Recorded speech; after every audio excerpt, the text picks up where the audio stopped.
அனைவருக்கும் வணக்கம்.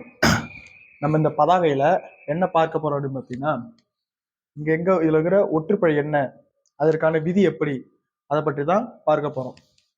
இப்போ ஆங்கில துறை இருக்குங்களா, அங்க இத்து வரணும்.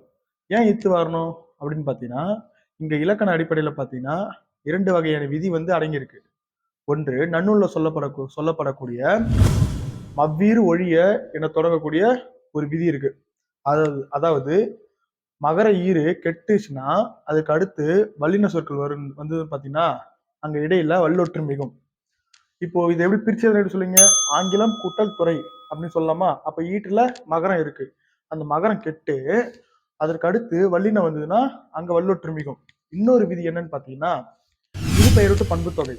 நான் ஏற்கனவே முந்தைய காணொலியில சொல்லியிருப்பேன் இரு பெயரொட்டு பண்பு தொகை என்றால் என்ன அப்படின்னு.